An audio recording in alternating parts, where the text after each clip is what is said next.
Here we have a new 2023 Hyundai IONIQ 5 in the SEL trim level. This one's a rear-wheel drive model, so we just have that one single motor mounted on the back axle, and then we have the longer range battery with this one. This one comes in abyss black on gray leather.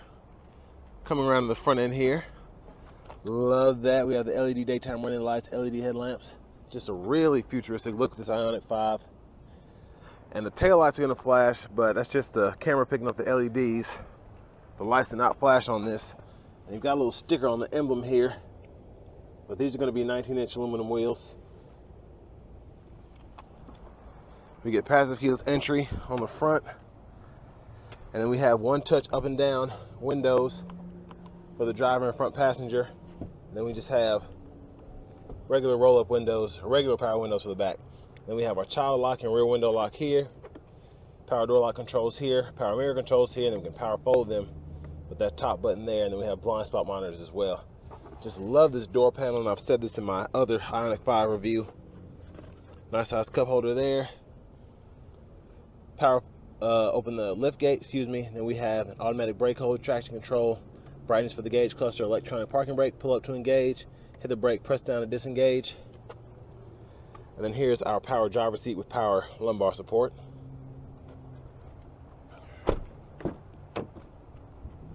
Just love having all that space in the door panel. So hopping in the back here, I've said this before, love the leg room in here. For some reason, I feel like the EV6 is not as roomy back here, but I have the seat in front of me adjusted for someone of my size, and I'm 6'3", longer legs, and I fit back here. Knees are not touching the back of the seat at all. And then we do have the netted pockets back here, 2 USB-A ports, and a little storage pocket down there. Love this interior, can't say that enough. Middle seat folds down, cup holders there. And they just really did a good job making this vehicle feel extremely futuristic while also looking retro at the same time. But we're going to go to the back, but first, see if we can see this window sticker through the tinted glass.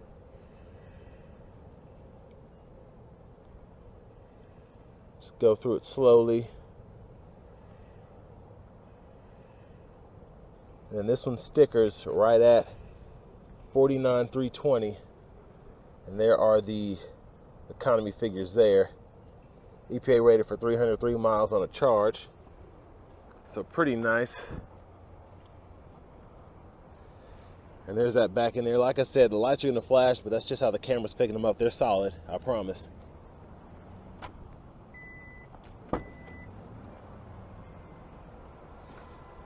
And plenty of cargo space behind the second row there. Then have a little storage there. Tire mobility kit. And I think that is a, yeah, it's a jack there. I like how that just stows underneath there.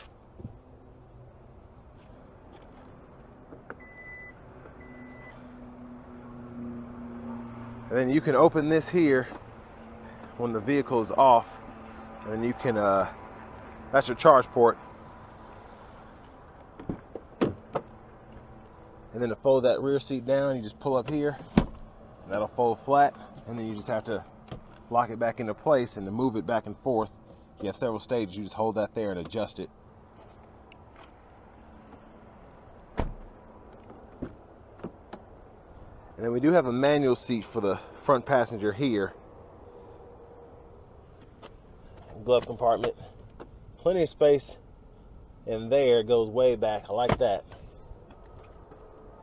And I really can't wait to compare this to my Mach-E, because I have a Mach-E California Route 1, rear-wheel drive, longer range battery. I'm just curious to see how this drives compared to that, because the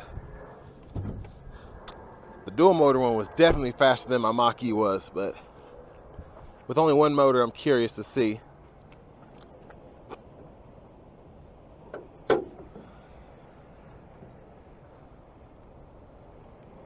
So not much going on here, and it's hard to see in there, but I'm just interested because I thought that this one would be,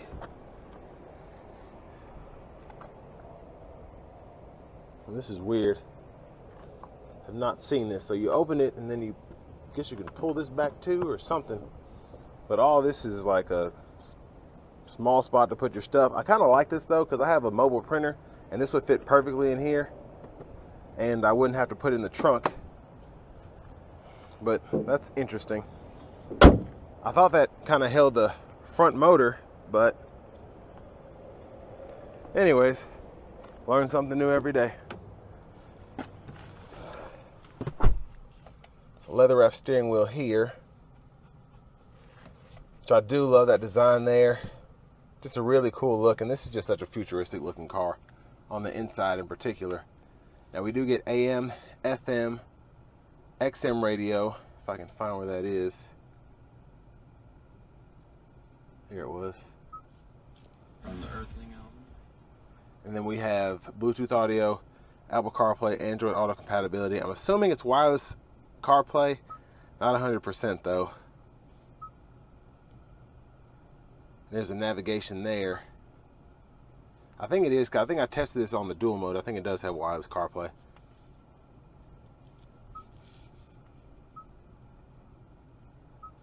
And the screen just takes some getting used to, because everything is kind of modern and futuristic. So the home button, it doesn't really show you that. It's just an icon. It doesn't have a square around it or anything. And I do like that this one has 3-stage heated seats along with that heated steering wheel, which mine does not have in the California Route 1. And this one was actually $3 grand cheaper than my Mach-E was. Trying to think anything else I need to show here. I don't think so. We'll go to the climate controls.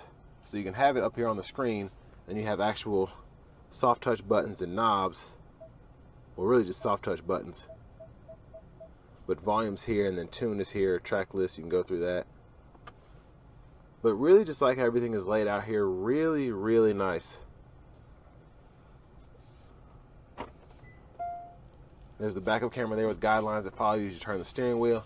And then you have the sensors that show you as you're backing up or going forward if you're getting close to something. And I do forget the shifters right here. I want to go over that before I forget. So to put it in drive, you have to turn it this way, reverse this way, and then you just tap it up for neutral and press P for park here. But we do have quick shortcuts for the nav, so we can pull up the map really quickly, media, and then you can hit climate here, and then that'll pull that up there. And then you can adjust the fan speed low or off. It's a little hot out today, so I'll leave that on. Now down here we have a USB-A port, 12 volt. Love this pocket here, but love having nothing in the way here. You could place your backpack or a purse, something either here, or you have this giant space here, which is one of my favorite things about this car. It just makes a lot of sense. You have the wireless charging pad right in here, two USB-A inputs, right here. And then you can either put your phone, if you're charging, in the cup holder, or you could lay it down flat here. And then you still have space for stuff in there. So just really, really impressive how they did this interior. And then, oh, my favorite thing is the soft touch here. No button or anything, you just touch it. It's like run your finger across it. It's so futuristic. And the universal garage door transmitter there. And back to the steering wheel, we can adjust our drive modes. I always want to turn that, but you press the button here, and then you have Eco, Normal, and Sport. And then the gauge kind of changes depending on what mode you're in, and then so does the mileage. So I like that. Volume controls here, and then you can go through your radio station presets. And then you can set up favorites here, and you hit the star, and then you can set up a certain shortcut or whatever. And then this is a Bluetooth button, voice recognition. You can hit this mode button, and you can go between Bluetooth, CarPlay, whatever, whenever it's set up. And then behind the steering wheels, before I forget, we'll test it out on the test drive. These are for your brake regeneration. So you hit this to make the brake regen stronger, and then you can turn it all the way off here. And then over here, we can go through our menu options. And then we can use this button, and then you can actually click it as an OK button. And then we have our Smart Cruise button there. We can adjust that speed there. The lane centering system, and then the gap adjust for that Smart Cruise. Headlamp controls over here, blinkers here. Windshield wiper controls here, intermittent, low, high. Then we can set that intermittent here. And then to get the windshield wiper fluid to come on, you just pull up here. Push button start. And finally, we have a key fob and remote start, which I wish all EVs would go ahead and stick this on their key fob. Love that Hyundai did this because this really does come in handy. Makes you feel like you have a traditional vehicle where you can heat or cool the cabin without pulling your phone out.